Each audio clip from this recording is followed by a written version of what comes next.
Meus irmãos, eu cumprimento a todos com a paz do Senhor Jesus. Você está no canal Rascunho DBD, eu sou o pastor Edivaldo Pereira e nesta oportunidade estaremos comentando a lição de número 12, lição da classe dos jovens, que tem como título da circuncisão e dos alimentos sacrificados aos ídolos. Aqui vamos extrair lições importantes para a nossa vida espiritual, para o nosso dia a dia e assim sucessivamente. Glorificado seja o nome do Senhor. Quero aproveitar a oportunidade e felicitar a nossa Assembleia de Deus. Até chego a me emocionar porque é a igreja que fazemos parte, desde quando me converti, sirvo ao Senhor na Assembleia de Deus, eu, os meus filhos, minha esposa, enfim, onde tive a oportunidade de participar ali no Grande Templo na quarta-feira próxima passada, na comemoração dos 110 anos das Assembleias de Deus no Brasil. Nesse dia 18, completamos 110 anos de fundação. A Assembleia de Deus completou 110 anos de fundação aqui no nosso país, aqui no Brasil. Deus abençoe. Veio aqui pela visão de Deus aos missionários Daniel Berg e Gunnar Wingre e posteriormente suas respectivas esposas. Deus abençoe a todos. Ao pastor presidente da Convenção Geral, pastor José Wellington Costa Júnior, e toda a sua equipe de trabalho, Secretaria da CGDB e a CPAD, que também está junto, sempre trabalhando para o ordeiro e progressivo trabalho das Assembleias de Deus no Brasil. Não é só localizado, é no Brasil. Deus abençoe a todos. Os trabalhos estão sendo realizados em cada região do nosso país e nessa quarta-feira passada foi no Centro-Oeste. Eu tive a oportunidade de estar ali no Grande Templo, naquele suntuoso templo das Assembleias de Deus em Cuiabá, estado do Mato Grosso. Um abraço ao pastor Silas. Deus abençoe a todos vocês. Também quero mandar uma saudação de paz ao nosso irmão Magno Leiman e sua família, a irmã Kelly Leiman, e os meninos lá. Deus abençoe a Anne e também o Moisés, o Mateus, aliás, duas crianças abençoadíssimas. Deus abençoe a todos vocês em nome de Jesus. Gratidão é a palavra que tenho. Deus abençoe em nome do Senhor Deus. Vamos para a aula, vamos para a lição. Circuncisão, a circuncisão no Antigo Testamento. Quando vamos trabalhar isso, nós podemos ver que dentro do conceito teórico, circuncisão é uma operação cirúrgica que remove o prepúcio, uma pele que, no teórico não, seria prática nesse caso, Então, dentro da ciência patológica, a circuncisão é uma operação cirúrgica que remove o prepúcio uma pele que cobre a glândula do pênis do homem, claro. É um termo oriundo do latim que significa cortar ao redor. Então, a cirurgia da circuncisão é realizada há mais de 5.000 anos, É uma cisão, uma operação antiga, de muitos anos, cerca de 5.000 anos atrás aí, Então, por motivos religiosos também, os muçulmanos, os judeus também já praticavam a circuncisão. Tem a circuncisão masculina, que é do tipo praticado desde o século XVIII, em alguns países, a exemplo dos Estados Unidos, que é considerada aí a operação muito vulgar. Diz que a remoção da pele favorece a masturbação, a prática dos atos sexuais e tal.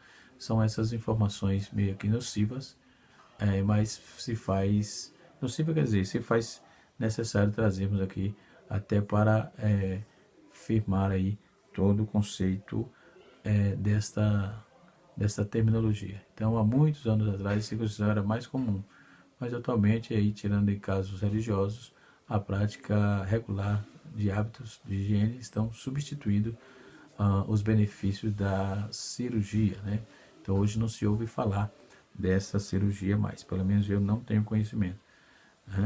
Muito bem, não estou dizendo que não exista, mas eu não tenho conhecimento. Então, é um possível motivo do início da cirurgia que as muitas culturas, por exemplo, ao início da puberdade é um momento especial, a cirurgia seria aí um ritual de passagem, demonstraria a entrada do jovem à vida adulta. Então, isso acontecia. Também fala-se na circuncisão feminina, que existe também a circuncisão, que também é chamada de mutilação genital feminina, ou seja, MGF. MGF, isso é realizado muito na Ásia, na África, né, para coibir, amputa o clítoris da mulher para coibir que elas tenham aí prazer em relações sexuais, enfim, isso é um castigo, né? E também não há fundamento religioso para esse tipo de operação, coisa assim. Mas no Antigo Testamento, a circuncisão era a remoção, como está escrito aqui na nossa lição, né? Então, os rituais da circuncisão deveriam ser realizados no 8º dia da vida, que tem a questão do Bart Mitzvah e Bart Mitzvah e o Mitzvah, né? Então é muito comum dentro do conceito judaico isso acontecer.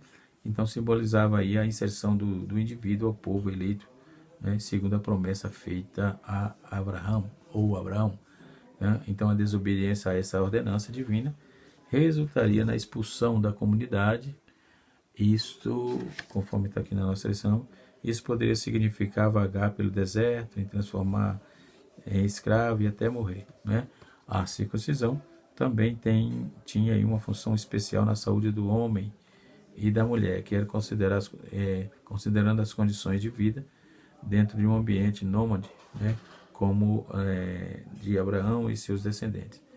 A circuncisão passou a ser aí um ritual obrigatório na lei de Moisés. A prática da circuncisão, iniciada por Abraão, pouco tempo passou a ser um requisito obrigatório da lei mosaica, conforme está registrado em Levítico capítulo 12, versículos 2 e 3. Né? Então, não há observância de regras, que poderia ser punido com morte, e sua importância também era evidenciada com a obrigatoriedade de ser feita no 8º dia, né? Mesmo que coincidisse aí com o dia do sábado. Então, no Novo Testamento, Paulo vai mostrar aí aos Coríntios, né, a importância da circuncisão espiritual. Ele vai trabalhar isso, não é? E mediante a fé em Jesus Cristo. Todavia, no período do Pentateuco, Deuteronômio capítulo 10, versículos 16 e Deuteronômio 30, verso 6, os profetas do Antigo Testamento, como Jeremias, já dava aí destaque à circuncisão do coração, né, feita pela mão do homem, ou seja, Jeremias capítulo 4, verso 4 e Jeremias 9, versículo 25, entendeu? Então, dentro desse fator lógico, na Bíblia, mais certamente no Antigo Testamento, a circuncisão marca aí, conforme disse, algo que era um mandamento de Deus. Antigamente em Israel a circuncisão era sempre feita, como disse também, no 8º dia aí do nascimento da criança, né? Que é a marca que se concentra aí com a vida nos dias de hoje, a marca do povo de Deus que se encontra no coração, porque aqueles que aceitam Cristo, vivem de acordo com os seus mandamentos, têm um coração novo e uma vida transformada. Então isso seria, segundo Paulo, seria a circuncisão. Nós vamos ver isso em Romanos capítulo número 2, no seu versículo 29, onde introduz aí o conceito da circuncisão do coração, não é? Qual é a diferença, também é bom lembrar isso aí, a diferença da circuncisão e da fimose. Fimose é a impossibilidade de puxar completamente para trás o prepúcio, né, que reveste aí a glândula. Normalmente o prepúcio se solta de uma forma natural antes dos 3 anos. Já a fimose, primeiramente dita, é que não acontece é uma espécie de anel apertando uma extremidade. Então impede aí que o prepúcio seja recolhido. Então a fimose não impede o desenvolvimento do pênis, nem diminui o fluxo de urina. No entanto, por motivos higiênicos e por ser um problema que pode retirar do prazer do ato sexual, a circuncisão é a cirurgia aconselhada para esse tipo de problema, ou seja, operar de fimose, tirar a fimose, né? Problema dessa doença aí.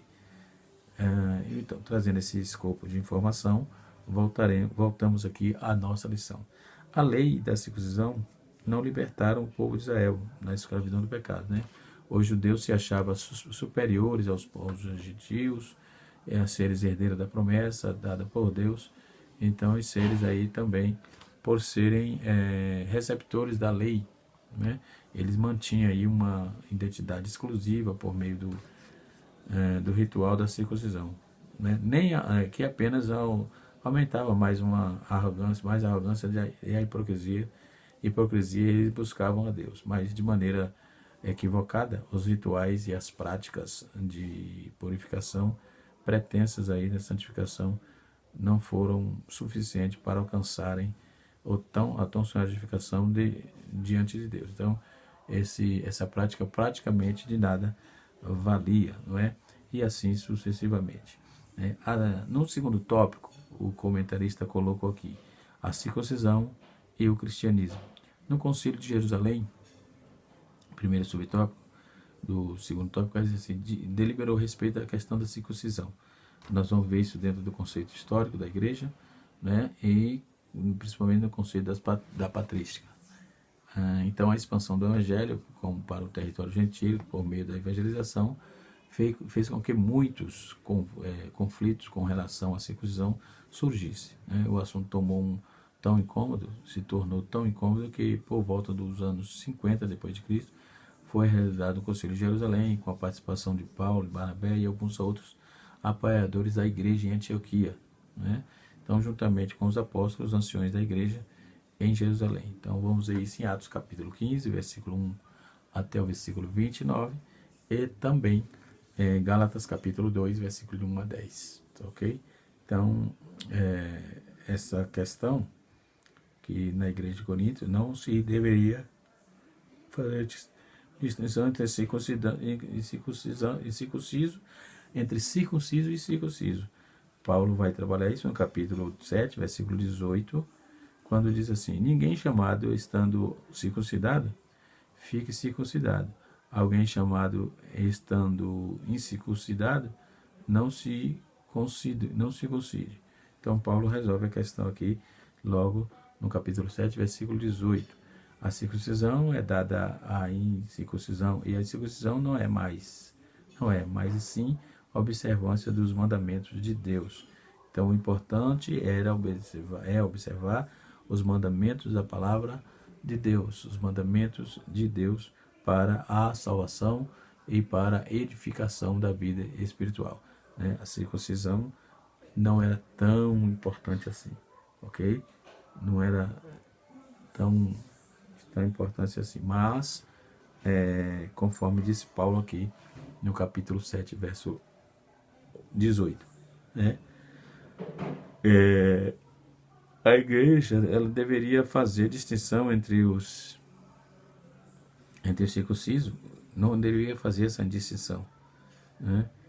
Então Paulo demonstra aí que algumas de suas cartas, em especial Romanos, que Abraão foi justificado por meio da circuncisão.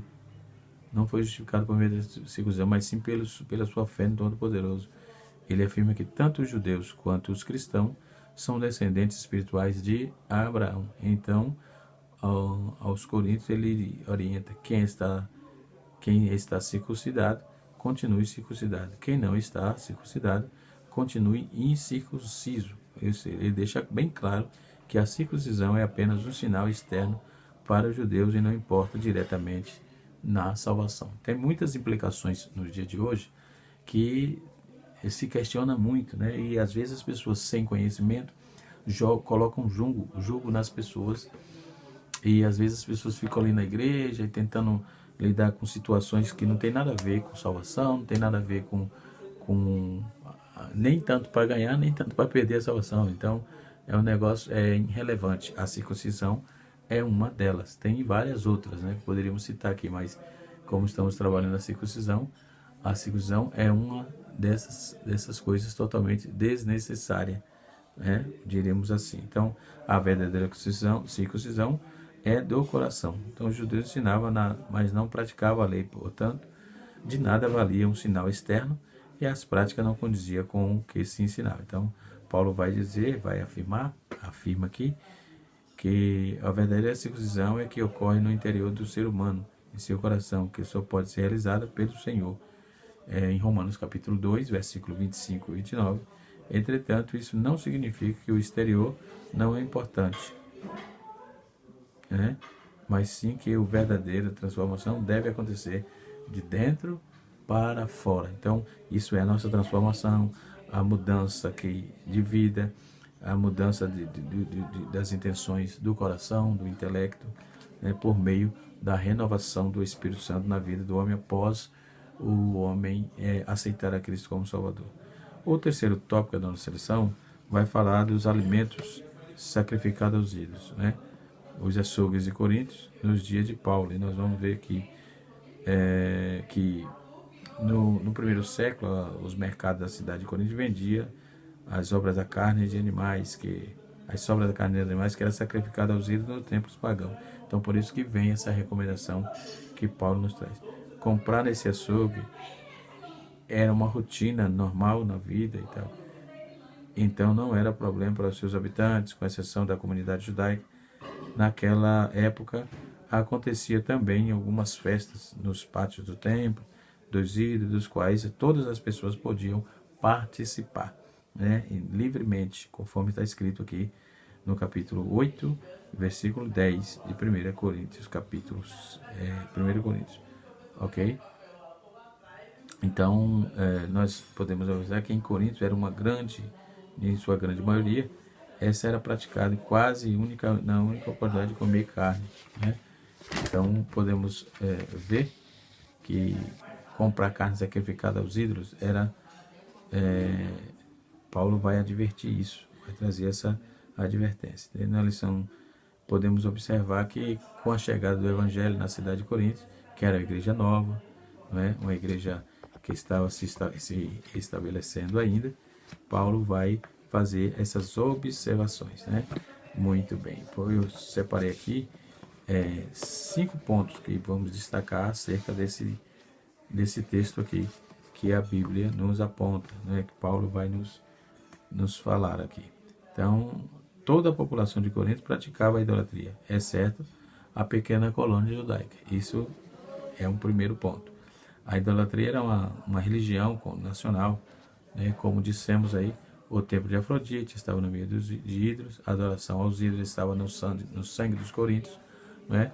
E somente os membros da igreja da colônia judaica que fazia parte da sinagoga não estava comprometido com a idolatria, né? Um outro ponto importante que devemos destacar é que os convertidos entenderam que a idolatria violava o primeiro mandamento da lei, né? Conforme vamos ver isso em Coríntios capítulo 8, 1 Coríntios 8, verso de número 4, né? Os crentes de Coríntios, eles vieram do paganismo e da idolatria e se converteram ao evangelho. Alguns deles estavam com a teologia muito clara acerca de que era um ídolo. Então, no tocante à comida sacrificada a ídolos, sabemos que o ídolo de si mesmo nada é no mundo do que senão há um só Deus, né? Então, aos convertidos da igreja de Coríntios, por exemplo, podemos ver que tinha clareza que o ídolo era simplesmente de barro, pedra ou gesso. Então, a comunidade geral de Corinto tinha esses hábitos ruins, mas aqueles da colônia judaica ali, que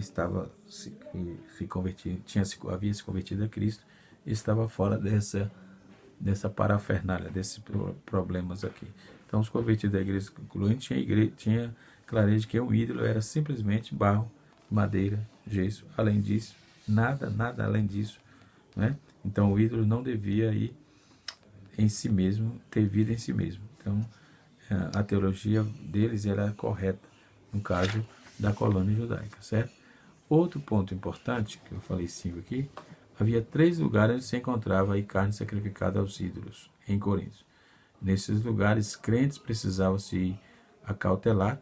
Quais eram esses lugares? O próprio templo dos ídolos, capítulo 8, versículo 10 de 1 Coríntios, Paulo vai argumentar que, por se alguém vir a ti, e se és dotado de saber, a mesa que o templo do ídolos não será a consciência do que é fraco, induzida a participar da comida sacrificada aos ídolos, né? O membro da igreja de Corinto havia sido convertido, mas quando alguém é convertido, não corrompe o relacionamento com as pessoas que ainda continuam não convertidas. Então, preciso ser convertido a Cristo dentro dessa visão, né? Outro ponto importante é que a casa dos amigos idólatras Primeiro comprava no próprio templo dos ídolos, depois na casa dos amigos idólatras.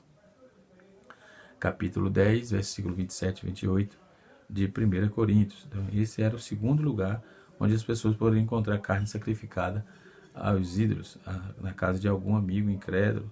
E aí Paulo ensina: se algum dentre vós, se algum dentre os incrédulos vos convidar e quiserdes ir, comer de tudo que for por posto diante de vós, sem nada perguntar, por motivo da consciência.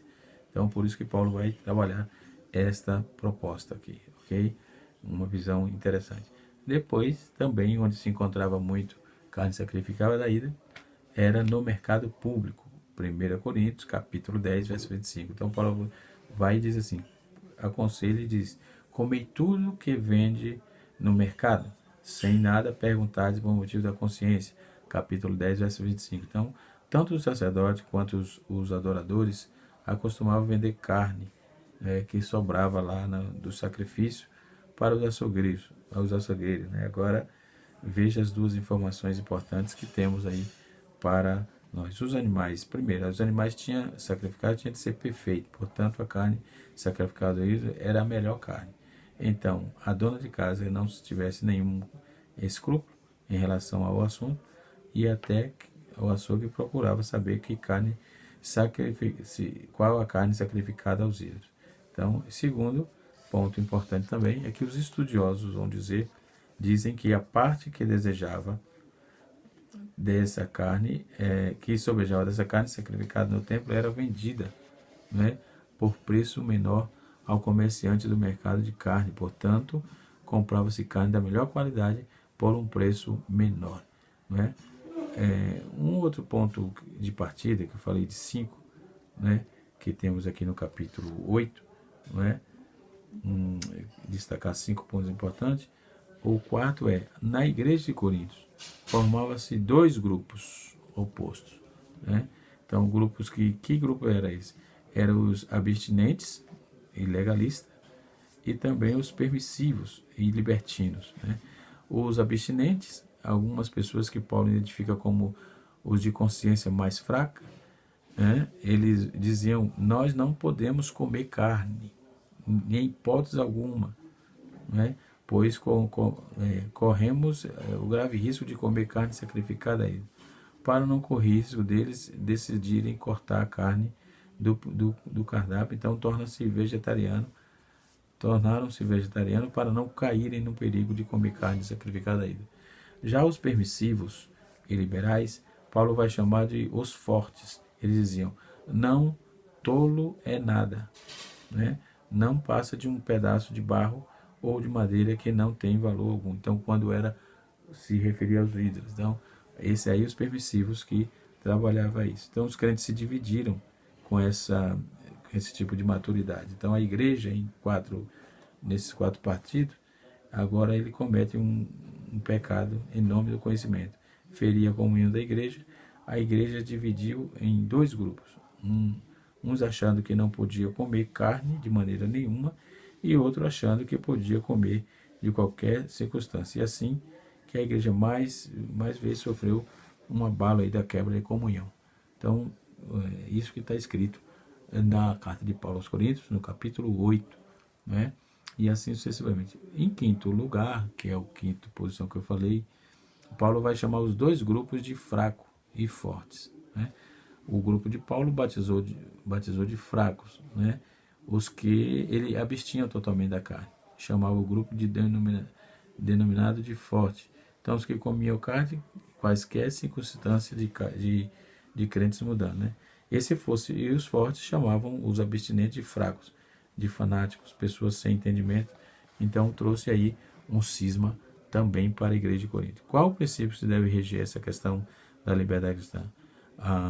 Paulo vai dar aqui que quem come carne não despreze o que não come, e o que não come não julgue o que come, porque Deus o escolheu. Romanos capítulo 4, ou 14, versículo 3. Né? Então, essas são observações importantes que precisamos ter, que é o equilíbrio. Né? O equilíbrio, ele é importante. Né? Paulo ainda vai trabalhar a questão do amor, né? E ele vai dizer assim, sobre as orientações a respeito dessas questões. Paulo vai dizer que elogiar o conhecimento dos crentes fortes, que não tinha problema com a carne sacrificada aos ídolos. No tocante à comida sacrificada aos ídolos, sabemos que o ídolo de si mesmo nada é no mundo e não há de ser, não há o que não há de ser um Deus, né? Então a teologia mostra aí que Paulo estava certo nessa questão de equilíbrio. O contexto bíblico nos apresenta isso. Então, no que se refere a sacrificado a ídolo, nós vamos conhecer que somos senhores do saber. Paulo vai trabalhar essa proposta no capítulo 8, versículo número 1. Né? Os crentes de Corinto tinham uma vaidade muito grande devido ao seu vasto conhecimento. Paulo já havia elogiado por si, né? Porque tudo que fosse enriquecido nele e toda a palavra em que todo conhecimento. Então os crentes de Corinto tinham uma forte tendência para a vaidade, o orgulho, a altivez. Eles estavam cheios como um balão. Paulo então exorta dizendo que o que sabe ensoberbece, mas o amor edifica, não é?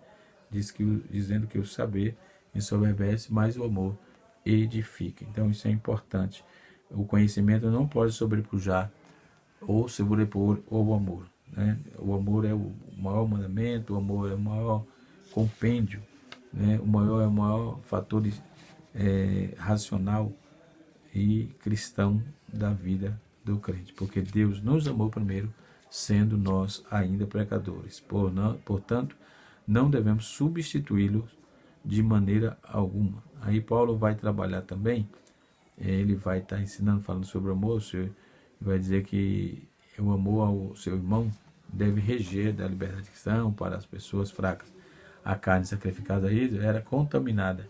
Comê-lo, portanto, era pecado. Entretanto, não há esse conhecimento em todos.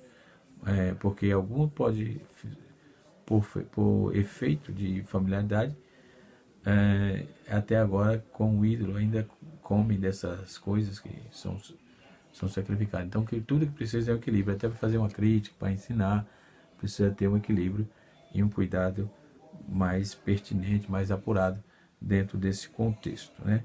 Então, na nossa lição aqui, Paulo vai falar, compra a carne sacrificada aos ídolos. Então, com a chegada do Evangelho, a cidade de Corinto, as práticas das idolatrias, como a compra de carne de sacrificada a ídolos, eram vendidas nos açougues, começa a gerar aí, conforme eu já trouxe aqui a informação de 3 lugares possíveis para compra dessas carnes sacrificadas. Aí Paulo vai fechar, e o comentarista fecha aqui com os conselhos a respeito do alimento sacrificado. Paulo traz 2 orientações importantes, né? Os crentes quanto às coisas sacrificadas aí. Primeiro, a orientação para os crentes mais maduros, para os crentes maduros que não acreditavam em outros deuses, né? Além do único Deus Criador. Então, portanto, para eles, a recomendação é que continuasse no mesmo procedimento, né? Mesma coisa, né? Então, a segunda orientação vai trabalhar em cima da orientação daqueles que são mais fracos, que acreditam que em um único Deus, mas na prática temem aos falsos deuses, né? E assim sucessivamente, que está pautada na nossa lição, né? Então, com certeza, temos que nos abster desse tipo de prática até hoje, nos dias atuais. Precisa ter cuidado no lugar que você vai, precisa ter coerência e cautela onde você está, onde você tramita ou transita, onde você que festa que você vai, o que é que vai ter lá, porque nós não somos antissociais. É bom que se diga, não somos antissociais, mas somos crentes em Cristo Jesus e não nos misturamos de forma que os maus hábitos do seu amigo, da sua amiga, enfim, não lhe atinja, não é? Não lhe atinja. Eu mesmo já fui em vários eventos, por ser um ser social como nós somos um ser social, e lá eu faço o meu social e venho embora. E não me contamino, não me envolvo com nenhuma anomalia dentro desse contexto. Então, são coisas que precisamos nos cuidar, né? Paulo vai dizer no capítulo 8, versículo 2 até o versículo 5, ele diz assim: se alguém cuidar de saber alguma coisa que ainda não sabe, como convém saber. Mas se alguém ama a Deus, e esse é conhecido dele. Assim, quando ao que come das coisas sacrificadas aos ídolos, vamos ver aqui, das coisas sacrificadas aos ídolos, assim como alguém come das coisas sacrificadas aos ídolos, sabemos que o ídolo nada é no mundo, e que não há outro Deus senão um só. Porque ainda que haja também alguns que se chamam deuses, que no céu, na terra, como há outros deuses, muitos senhores. Né? Então a igreja de Corinto, havia aí alguns judeus convertidos em Cristo, né? E que mantinha ainda regras e costumes do judaísmo e assim sucessivamente. Então precisamos ter cuidado com esse tipo de mistura, de dificuldade, para não nos perder na nossa caminhada. Que Deus em Cristo nos abençoe, que a boa mão de Deus continue sobre a vida de todos os jovens. Canal Rascunho DVD, ensinando para transformar a vida. Se você gostou, deixe o seu like, deixe o seu joinha aí. Se você ainda não é inscrito no nosso canal, se inscreva para nos ajudar a levar a mensagem do Senhor um pouco mais longe. Deus abençoe e até a próxima, se Deus assim nos permitir.